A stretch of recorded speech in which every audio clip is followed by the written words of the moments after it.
చేత ప్రజలే ఎన్నుకునే దాన్ని ప్రజాస్వామ్యం అనే మాట ఎంత నిజమో కాదో తెలియదు, కానీ పాటల కొరకు పాటల చేత పాటలే ఎన్నుకున్న పాఠస్వామ్యంలో మనం ఇక్కడ ఉన్నాము.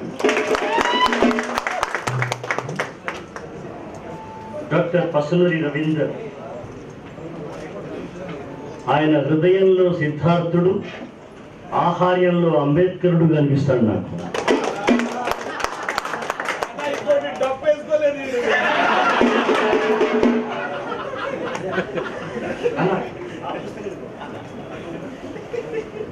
అన్న డబ్బేసుకుంటే కూడా ఇట్లా ఉంటాడు తిరుపతి రవీంద్ర. అంబేద్కర్ డబ్బు కొట్టినట్టుగా ఉంటుంది.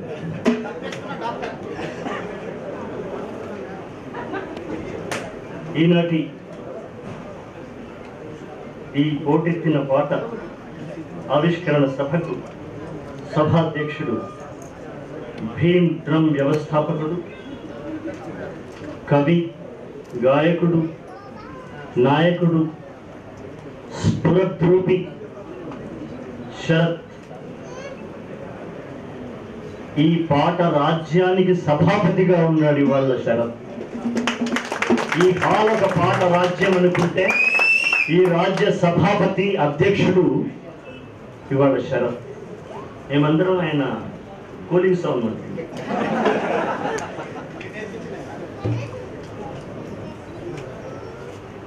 ముఖ్య అతిథి, ఆవిష్కర్త, పాటల తరగని గని గద్దరన్న.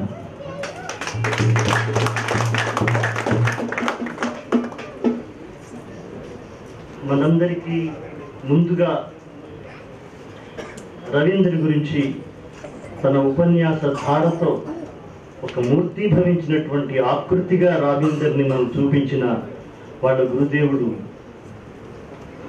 పిల్లల మరి రాములన్న. ఆయన మనం ఇవాళ ఆయన కూడా పాట పాడండి, చూసిందా మీరు? గద్దరన్న చెప్పారు. ఇప్పుడు ఆయన పిల్లల మరి అనొద్దు, పాటల మర్రి అని.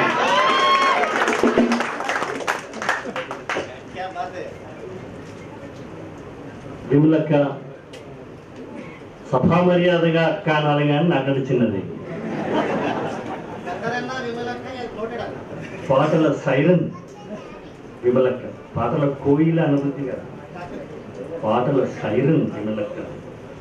అలాగే ఇవాళ పెద్దలు జగన్ రెడ్డి గారు, తమ్ముడు కోయి కోటీశ్వరరావు, బాలయ్య గారు, యాదగిరి గారు, యోచన, తిరుపతి, ఎదురుగా ఉన్న మీరందరూ పాటల పొద్దుతిరుగుడు పువ్వులా అనిపిస్తున్నారు. ఎందుకంటే ఇక్కడికి ఎవరొచ్చినా అట్లా తిరుగుతున్నారు, ఫేస్ అలా ఇటు చూస్తున్నారు. గద్దరన్న అటనగానే అటు చూస్తున్నారు. మిమ్మల్ని చూస్తుంటే పాటల పొద్దుతిరుగుడు పువ్వులా ఉన్నారు. ఇవాళ అన్న రాసినట్టే పొద్దును ముద్దాడే అనే పాట జ్ఞాపకం వస్తుంది.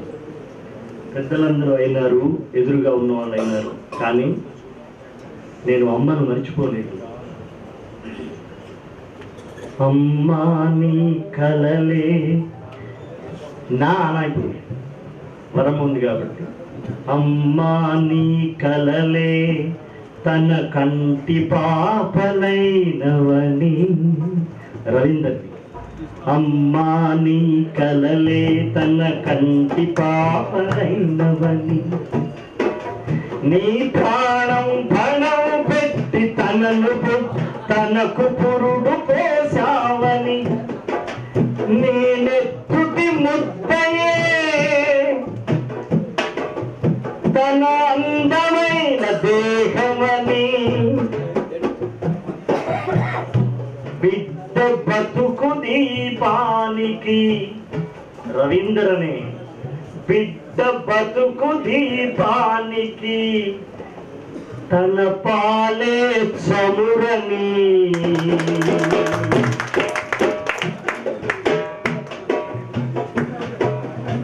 అమ్మను గుర్తు చేసుకుంటుంటే మనందరికి కూడా మన అమ్మ గుర్తుకొస్తుంది. వీరయ్యను గుర్తు చేసుకుంటే మన నాన్నలు గుర్తుకొస్తారు. ఎవరి నాన్నకు వాళ్ళు గుర్తు రావడం. రవీంద్ర పాట రాసిన, నేను పాట రాసిన, గద్దరన్న పాట రాసిన, గద్దరన్న పాట లక్ష్మమ్మ పాట రాస్తే గద్దరన్నకు వాళ్ళమ్మ గుర్తుకొస్తుంది, వింటున్న వాళ్ళకు మనమ్మ కూడా గుర్తుకొస్తుంది.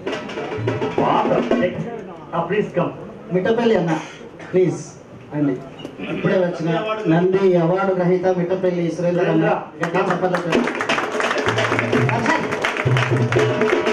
అంబాల ప్రభాకర్ అన్న, భరత్ బాబాయ్ అందరూ వచ్చినందుకు ధన్యవాదాలు. పాటల తోటలో మరో పాట కోసం ధన్యవాదాలు అన్న. వేదిక అలంకరించాల్సిన కోరుతున్నాను. నమస్తే నమస్తే.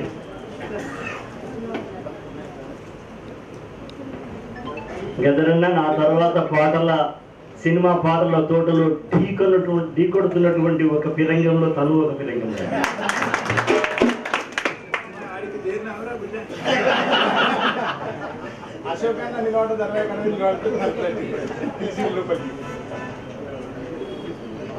అందరికీ నమస్కారాలు.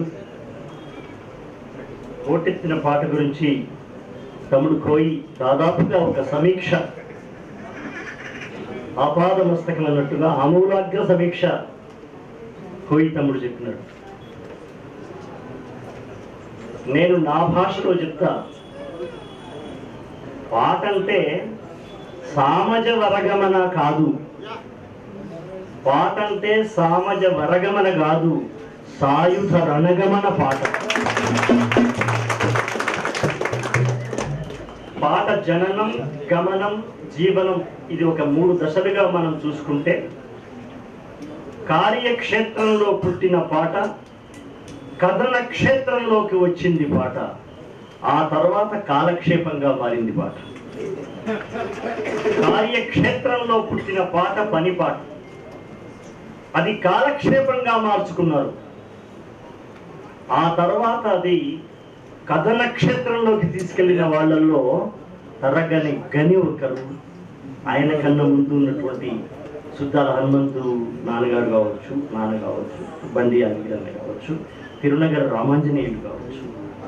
ఇలా కార్యక్షేత్రంలో పుట్టిన పాటని కథన క్షేత్రంలోకి తీసుకెళ్లిన వాళ్ళను మనం మొట్టమొదలే వాళ్ళకు మనం నివాళులు అర్పించాం, మౌనంగా వాళ్ళని గుర్తు చేసుకున్నాం.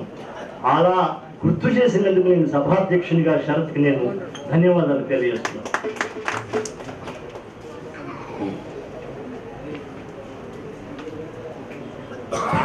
అసలు ఉపన్యాసకులు జనరల్గా పాటలు పాడరు. అక్కడ మా రమేష్ అని ఉన్నాడు, ఇప్పుడు పాశం ఆగిరని ఉంటాడు. ఆయన నేను ధర్మవంత్ కాలేజీలో క్లాస్మేట్స్. అంటే ఆయన సెకండ్ ఇయర్, మేము ఫస్ట్ ఇయర్.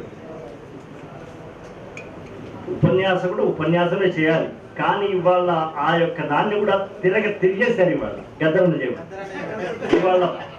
ఇవాళ మాట తిరగబడి పాట అయింది.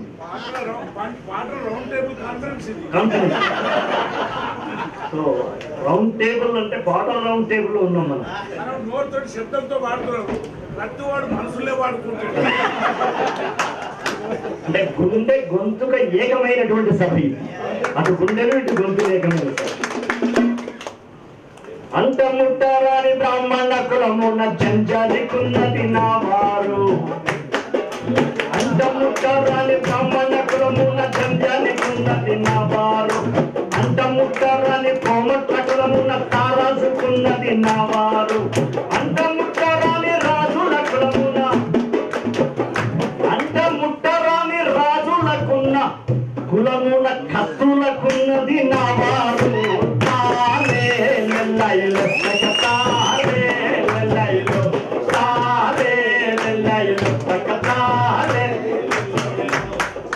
ఇది మా ఊళ్ళో చిందుల ఎల్లన్న జాంబవంతుని వేషం వేసి, చిందుల రాములన్న బ్రాహ్మణుడు వేషం వేసి, ఆది జాంబవ పురాణం యక్షగానంగా పాడుతున్నప్పుడు అది వినుకుంటూ మా అమ్మ ఇంటికి వచ్చి అదే పాటను మళ్ళీ నాకు జోలలాగా పాడి వినిపిస్తుంటే వినుకుంటూ తిరిగినారు. 1909లో మహాత్మా గాంధీ రాజకీయ ప్రారంభోత్సవం చేయకన్నా ముందు, మహాత్మా గాంధీ దక్షిణాఫ్రికాకి రాకన్నా ముందు 1909లో, అంటే దాదాపు 10 సంవత్సరాల ముందే. ఆయన 1918 అట్లా వచ్చాడు. అది మా కోటి చెప్పాలి కరెక్ట్ అప్డేట్గా. ఆంధ్ర భారతి అనేటువంటి ఒక పత్రికలో అచ్చైన గీతం, ఇది మా నాన్న పాడంగా నేను విన్నా. అందరూ ఉట్టిరి హిందమ్మ తల్లికి, అందరూ ఉండాలి ఒక్కటై సక్కంగా. అందరూ ఉట్టిరి హిందమ్మ తల్లికి, అందరూ ఉండాలి ఒక్కటై సక్కంగా. వర్ణాలు ఎక్కువ పుట్టంగా లేదయ్యా, మమ్మేల క్రిందికి కుమ్మేరు మానోరు, ఎట్లాగూ ఎక్కువ బ్యామర్లు. మా నాన్న పెద్ద పడేసి అన్నాడు, బ్యామర్లు ఏంది నాన్న? మన బ్యామర్లు అంటే ఏం లేదు, ఆ బాబునోళ్ళు అన్నాడు ఆయన. ఎట్లాగూ ఎక్కువ బ్యామర్లు, మాకంటే ఎత్తెక్కువ, మాకంటే ఎత్తెక్కువ బ్యామర్లు, మాకంటే ఎత్తెక్కువ. ఇది 1909లో గాంధీ గారు రాకన్నా ముందు కుల స్పృహ ఉన్నటువంటి ఒక దళిత మహాకవి రాసినటువంటి పాట ఈ పాట. కళింగులు ఉండే ప్రాంతాన్ని కళింగ అన్నట్టు, తిలింగులు ఉన్నటువంటి ప్రాంతం మనది కాబట్టి తెలంగాణ అయింది. ఆనే అంటే దేశం అనే ఒక అర్థం ఉంది. ఆనే అంటే దేశం. ఇట్లాంటి విషయాలు తమ్ముడు కోటి బాగా చెప్తాడు. ఎందుకంటే ప్రజా సాహిత్యాన్ని, ప్రబంధ సాహిత్యాన్ని సమానంగా వడకట్టి గొంతులో గడగడలాడించినటువంటి తమ్ముడు కోటి గారు. ఆలయము అంటే దేశం, తెలంగాణము అంటే తిలింగులు ఉండేటువంటి చోటుని తెలంగాణమై. ఇక్కడ నేను ఈ పుస్తకంలో ఎవరెవరి గురించి ఏం రాశాడు ఇదంతా తమ్ముడు కోయి చెప్పినాడు. మాట్లాడాల్సిన పెద్దలు ఉన్నారు. ముఖ్యంగా ముఖ్య అతిథి అన్న కోసం మేము అందరూ ఎదురు చూస్తున్నాం. గద్దరన్న ఎప్పుడు మాట్లాడతాడా? ఎవరికైనా పోబుద్దైనా పోబుద్ధి కాకుండా ఉండడానికే గద్దరన్న మేము ఆకాం. మాకు ఆ మాత్రం తెలుసు. యుద్ధ వ్యూహం ఎట్లా తెలుసునో గద్దరన్నకు, గద్దరన్న వ్యూహం మాకు తెలుసు. ముఖ్యంగా మా షరత్కు బాగా తెలుసు. ఇవాళ అన్నకు జ్ఞాపకం ఉంటుందో లేదో, అన్న అజ్ఞాతం నుండి ప్రజాస్రవంతికి వచ్చిన తర్వాత నేను సినిమా రంగంలోకి వెళ్ళాలా వద్దా అనే విషయాన్ని నన్ను చాలామంది పెద్దలు, చాలా పెద్ద పెద్ద మేధావులు నన్ను విమర్శించిన వాళ్ళు, తిట్టిన వాళ్ళు ఉన్నారు. కానీ మా అమ్మ అనుమతి తీసుకున్న తర్వాత నేను చక్కగా గద్దరన్న ఇంటికి పోయిన నేను, అన్నకు జ్ఞాపకం ఉందో లేదో, గద్దరన్న దగ్గరికి పోయి, అన్న చాలా కష్టాల్లో నుంచి వచ్చిన ఫ్యామిలీ మనది, మీకు తెలుసు కదా, నేనెందుకు సినిమా పాట రాయొద్దన్నా, నాన్న రాసింది కదా ప్రజల కోసం, నేను సినిమా పాట రాస్తానన్నా అని. మా నాన్న చనిపోయాడు కాబట్టి నాన్న తర్వాత నాన్నంతటి గద్దరన్న దగ్గరికి వెళ్ళి ఆయన అనుమతి పొందినాకనే రాయిపోరా, ఎవ్వరేమన్నా నేను చూసుకుంటే పోరా అన్నాడు గద్దరన్న.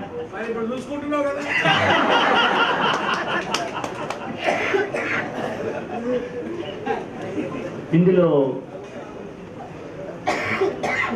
ఎక్కువసేపు మాట్లాడేందుకు నాకు పెద్ద విషయం లేదు. కానీ రవీంద్ర మీద నాకు ప్రేమ ఎందుకు అనిపిస్తుందంటే, మా నాన్నను రాసి ఊరుకోలే.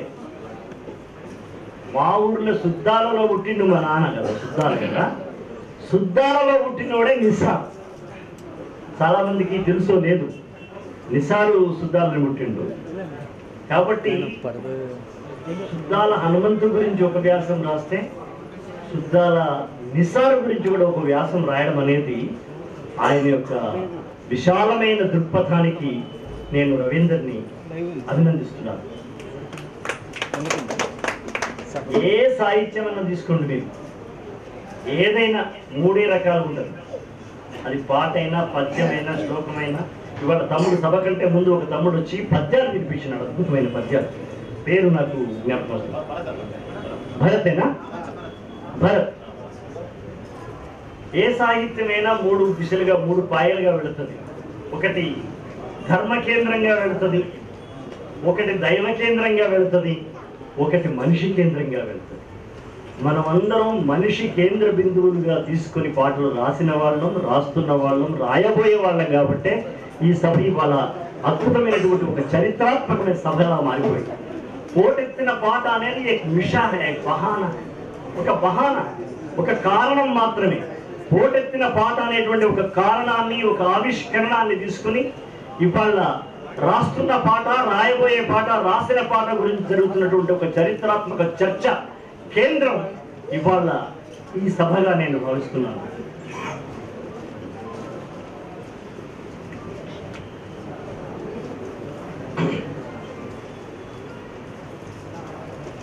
మీరు నన్ను తిట్టినా సరే, మా రమేష్ అని ఉన్నాడు అక్కడ.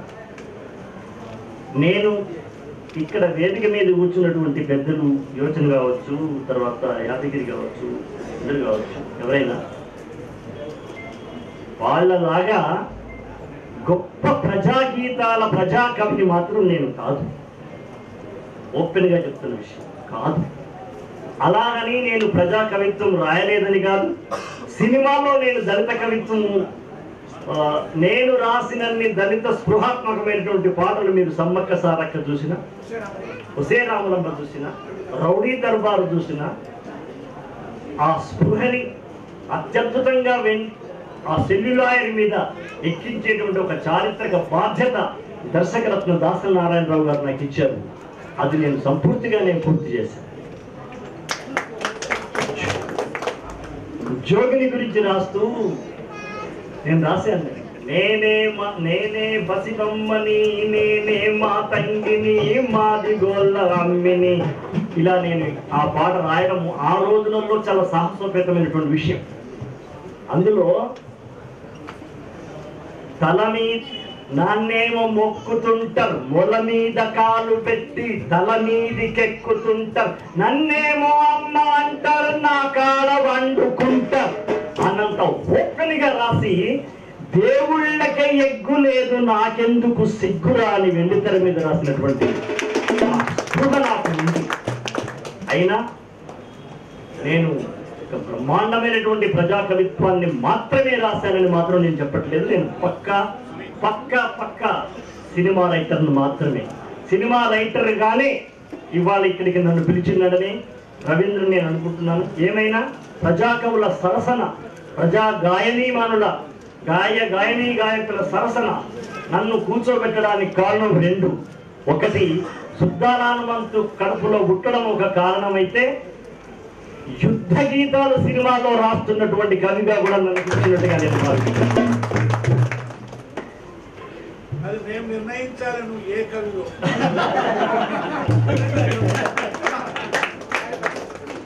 అయితే ఎవరి గురించి రాసినాడు అన్నది తమ్ముడు చెప్పాడు, ఈ తర్వాత అందరూ చెప్తారు. కానీ ఆయన రాసే విధానం ఎలా ఉందన్నది నేను చెప్పాల్సింది. అసలు ఎలా ఒక వ్యాస సంపుటి రాసిన, ఒక గద్యం రాసిన, దానికి రీడబిలిటీ ఉండాలి, చదవాలనిపించాలి. మొదటి పేజీ చూసి గ్రంథాలయ శోభితంగా అటక మీదకి ఎక్కించిన వ్యాస సంపుటులు చాలా ఉన్నాయి. అత్యంత మేధావులు రాస్తాననుకున్నట్టు పుస్తకాలు కూడా మొదటి పేజీ చూసి అక్కడనే గ్రంథాలయ శోభితంగా పెట్టుకున్నటువంటి పుస్తకాలు కూడా ఉంటాయి. కానీ రవీందర్ రాసిన పుస్తకంలో ఒక అద్భుతమైనటువంటి రీడబిలిటీ ఉంటుంది. అది కేవలం కొంతమందికి మాత్రమే వస్తుంది అనుకుంటారు. కానీ రవీందర్ కూడా ఒక పాట గురించి తను విమర్శిస్తూ, కప్పి చెప్పేటోడు కవి, ఇప్పిచ్చి పెట్టేటోడు విమర్శకుడు. అయితే విచిత్రం ఏంటంటే రవీందర్ కప్పి చెప్పగలడు, విప్పి చెప్పగలడు, రెండు ఉన్నటువంటి వాళ్ళు. కవిత్వం రాసినప్పుడు కప్పి చెప్పగలడు, విమర్శించినప్పుడు విప్పి చెప్పగలడు. ఈ రెండు ఒకే వ్యక్తిలో ఉండడం అనేది చాలా అరుదైన కలయిక. అది ఆ కలయికే పాటమ్మగా ఉన్నటువంటి వరమ్మ కడుపులో పుట్టడం వల్ల పాట రాయడం వచ్చింది. రిక్షా తొక్కినటువంటి వీరన్న ద్వారా విప్పి చెప్పడం వచ్చింది. కష్టాలను కావచ్చు, పాటలను కావచ్చు. ఇలా తల్లిదండ్రుల మేలి కలయికలో పుట్టినటువంటి ఒక మేలిని నృత్యం రవీందర్. నేనేమనుకుంటున్నానంటే, అసలు ఈ పుస్తకం నేను ఎందుకు చదవాలి? ఇందులో చదివిపించే కారణాలే ఉన్నాయి. అవును, నిస్సార పాలకులకు తెలుసు యాదగిరన్న పాట నాకు తెలుసు, గద్దరన్న పాట తెలుసు, యోచన పాటలు నాకు తెలుసు. దాని గురించి నేను ప్రత్యేకంగా వదలకన్నా. కానీ వాళ్ళ గురించి చెప్పేటప్పుడు ఎలా చెప్తున్నాడు అక్కడ విచిత్రం ఏమంటే, రవీందర్ సొంతంగా కవి కాబట్టి మీరు ఆ పుస్తకం చూడండి, కవిత్వాన్ని వాక్యాలుగా మార్చినట్టుగా ఉంటుంది పుస్తకం మొత్తం. ఇది చాలా కష్టమైన విషయం రాయడం. ప్రతి లైన్లో కవిత్వాన్ని వ్యాసంగా మార్చినట్టుగా ఉంటుంది. అది కేవలం కవి మాత్రమే చేయగలరు. మీరు ఒక మాట చెప్తాను, పాటంటే ఎడతగని విస్ఫోటనం, పంచభూతాల రూపమై చేసే కొట్లాట పాట అంటాడు. How beautiful this lines. ఒక్కొక్క వాక్యం పాటంటే ఎడతగని విస్ఫోటనం, పంచభూతాల రూపమై చేసే కొట్లాట పాట అంటాడు. ఇంకో మాట అంటాడు, తెలంగాణ గురించి అన్నాడా, ఆర్యావర్తం అనేటువంటి ఒక బలవత్ పేరును నామాన్ని ఆపాదించబడినటువంటి ఈ జంబూ ద్వీపం గురించి అన్నాడా ఏమో తెలియదు, కానీ పాటే ఇక్కడ మనిషిని బతికిస్తున్న ఆక్సిజన్ అంటాడు. రియల్. అట్లా ఒక వాక్యాన్ని ఎక్స్ప్రెషన్ చేయడం, అది కూడా పాటలో ఎక్స్ప్రెషన్ చేస్తే ఓకే నేను కూడా చేశాను అనుకుంటాను. కానీ వ్యాసాల పుస్తకంలో ఇలా ఎక్స్ప్రెషన్ చేయడం అనేది చాలా కొత్త, ఆనందకరమైనటువంటి, మనల్ని ఉన్మత్తుని కలిగించేటువంటి ఆలోచన. అట్లాగే మానవ పరిణామ ప్రయాణంలోనే పాట ఆదివాసులకు గూడైంది, తోడైంది, నీడైంది, ఉయ్యాలైంది, ఊపిరైంది అనడానికి ఇన్నిటికీ ఒకే ఒక మాట చెప్పాడు. ఇక్కడ మనుషుల్ని బతికిస్తున్నటువంటి ఆక్సిజన్ పాట. ఇప్పుడు నన్ను రాయబడిన ఇట్లా అంటాను, మానవ పరిణామ ప్రయాణంలోనే పాట ఆదివాసులకు గూడైంది, తోడైంది, నీడైంది, ఊయలైంది, ఊపిరైంది, ఇన్ని రాస్తాను నన్ను రాయమంటే. రవీంద్రన్ రాయుడు పాట ఇక్కడ మనిషి బతకడానికి ఆక్సిజన్ ఏంటంటే అయిపోయింది కదా. పాట బహుజనుల బిడ్డల జిందగీలతో పెనవేసుకున్నటువంటి పేగుబంధం. ఒక్కొక్క వ్యక్తి గురించి చెప్పడం, ఉపాధి గడంలో ఒక నిప్పుల సెగ ఉంటుంది అంటాడు. అంటే ఒక వ్యక్తి యొక్క పాటను వర్ణించేటప్పుడు పాట రచననే కాకుండా రాసినటువంటి ఆ పాటల నాయకుడిని, కవిని కూడా ఇక్కడ తీసుకొచ్చి మనకు పెనవేస్తాడు, ముడేస్తాడు. పాట ఉపాధి గణంలో ఒక నిప్పుల సెగలా ఉంటుందట. ఒకసారి కళ్ళు మూసుకొని ఉపాధి పాడిన పాట అప్పుడు నిప్పుల సెగలా ఎలా ఉందో మీరు ఊహించుకుంటే అర్థమయ్యే మాట. ఇది తప్పన చేతిలో తరిమితే తెలిసేటువంటి మాట కాదు. అలాగే డప్పుల ధర్మాగ్రహం లావాలా ప్రవహించేది అంటాడు. డప్పులకు లావా ఉంటుందన్న విషయాన్ని, ఇలాంటి వాళ్ళు ఇక్కడ దేశంలో ఉన్నారు కాబట్టి నేను కొమురం భీముడో కుర్రాసు నెగడోలే మండాలి కొడుకో కొమురం భీముడో రగరాగా సూరీడై రగలాలి కొడుకో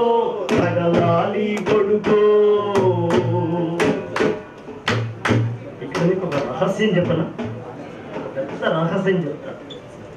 ఇది నేను రాయడానికి కూర్చున్నప్పుడు 45 నిమిషాల్లో రాసిన ఈ పాట రాయడానికి కూర్చున్నప్పుడు కొత్తగా రాయాలి. ఏ గతిలో వెళ్ళాలంటే మనకు మిగిలిన గతి అయితే సుద్దాల ముందు, లేకపోతే గద్దరన్న కదా. కాబట్టి బతికున్న గద్దరన్న గతి ఒకటి తీసుకున్నాను. మదన సుందారి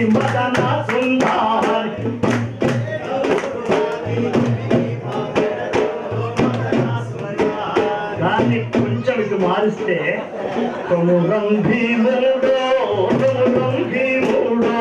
కొర్రాసు నెగడోలే మండాలి కొడుకో కాల్మొక్తాబాన్ చేయని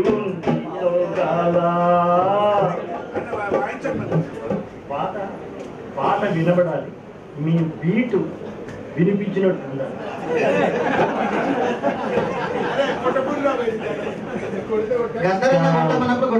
కాల్మొక్తాబాంచేనని వంగితోగాల.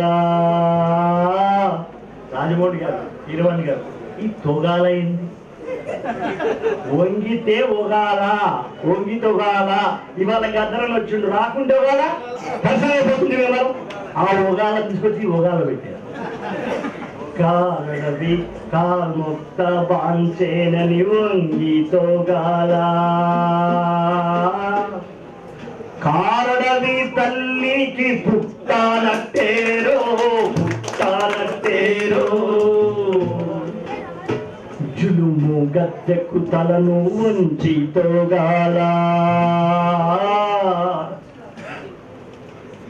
అమ్మ తల్లి సనుబాలు తాగానట్టేరో, తాగానట్టేరో.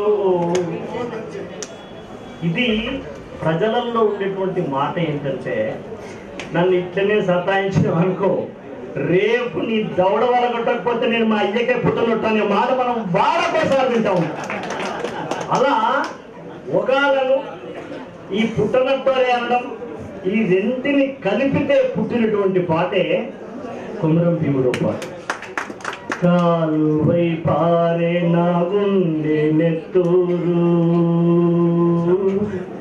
నేలమ్మను దుట పొట్టయింది సూడు, అమ్మ కాళ్లకు పారాణయింది సూడు, తల్లి పెదవుల నవ్వై మెరిసింది సూడు. లాస్ట్కి ఒక పంచి ఇవ్వాలి, మొత్తం పాటకు ఒక ముక్తాయింపు ఇవ్వాలి, ఒక ముగింపు ఇవ్వాలి. అందుకే కొమురం భీముడో, కొమురం భీముడో, పుడమి తల్లికి జనమా అరణామిస్తివిరో.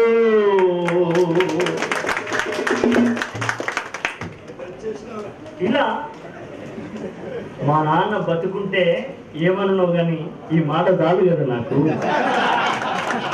ఆయన యొక్క పాటల విశ్వవిద్యాలయం గద్దరన్న, పాటల విశ్వవిద్యాలయం, నడుస్తున్న పాట విశ్వవిద్యాలయం గద్దరన్న. ఎవ్వరు ఏమనుకున్నా సరే, I didn't care, is the university of lyrics. ఇప్పుడు అప్పుడు ఎప్పుడు ఆయన గురించి ఎవరేమన్నా సరే, కాదన్నా అవునన్నా అది సత్యం.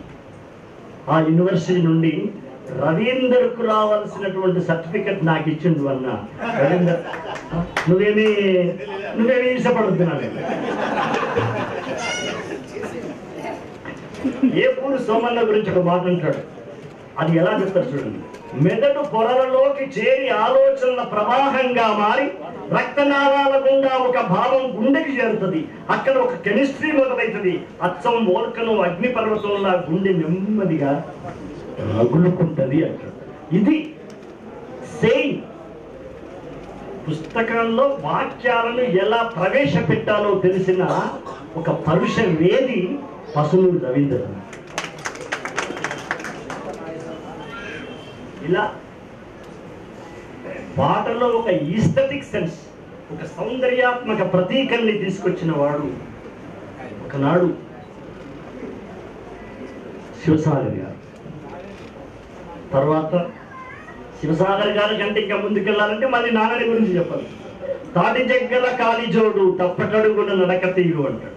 తాటి జగ్గల కాలిజోడు నేను నా మనవడి వాళ్ళు అడిగితే నేను తీసుకొచ్చి చూపించే పరిస్థితి కూడా లేదు. కనుక పాటలలో ఒక ఈస్థెటిక్, ఒక సౌందర్యాత్మకతను తీసుకొచ్చినటువంటి వాళ్ళల్లో సుద్దాల హనుమంతుడు, ఒక శివసాగర్, ఒక గద్దరన్న, ఒక వంగపండు, ఇలా మనం అందరినీ తీసుకోవచ్చు. ఇక్కడ దాకా పసునూరి దాకా తమ్ముడు చెప్పినట్టు పాలకురికి సోమరాజు నుంచి పసునూరి దాకా ఇది చాలా బాగుంది. ఇది సామెత. లాస్ట్ ఒక మాట చెప్పి వదిలేస్తాను.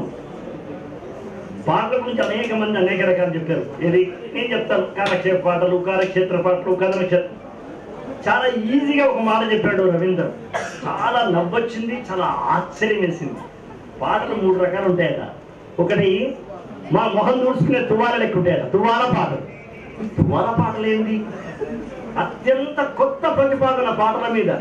ఇంతవరకు ఎవ్వరు చేయరా, ఎవ్వడ్డు అన్నది ఏమనుకో, ఎవ్వరూ చేయరా. తువాల పాటలు. తువాల పాటలు నేను శంభస్త మొహం దూడ్చుకుంటే పక్కన పెట్టలేదు.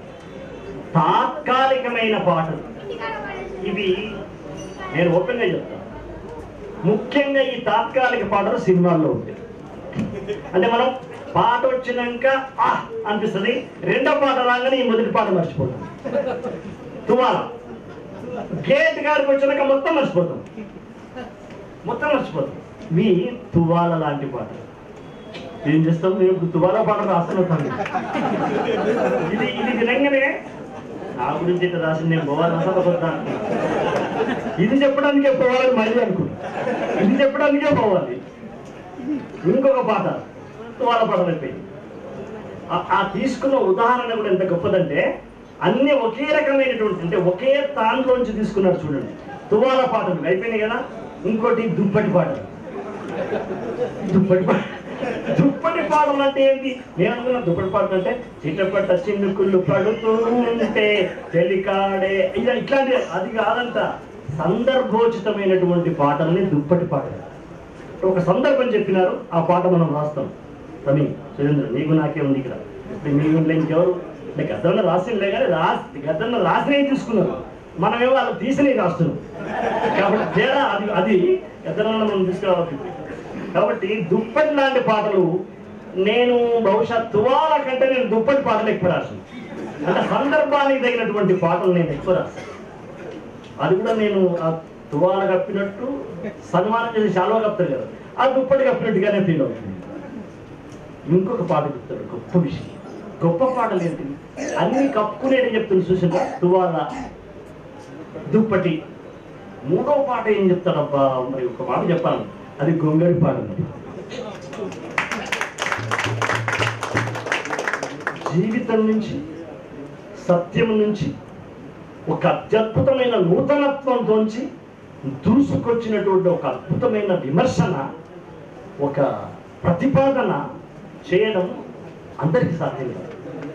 ఆ ప్రతిపాదన, ఆ విమర్శన, ఆ విశ్లేషణ, పాటలను ఇంత అలవోకగా 3 భాగాలుగా చేసినటువంటి విమర్శకుడైనటువంటి రవీందర్ని నేను అభినందిస్తున్నాను.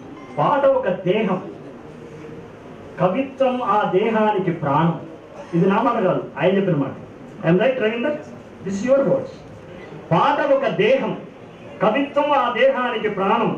ప్రాణం లేని దేహం నిష్ప్రయోజనం, కవిత్వం లేని పాట నిర్జీవ సమానం అని ఒక ముక్తాయింపించిన రవీందర్ని అభినందిస్తూ, ఈ అద్భుతమైన చరిత్రాత్మకమైన ఈ సభలో నాకు కూడా అవకాశం ఇచ్చినందుకు, ఈ సభలో నేను నా కుమరం భీముడో పాట గుర్తు చేయడం కరెక్ట్ కాదు అన్న అడిగింది కాబట్టి గుర్తు చేశాను.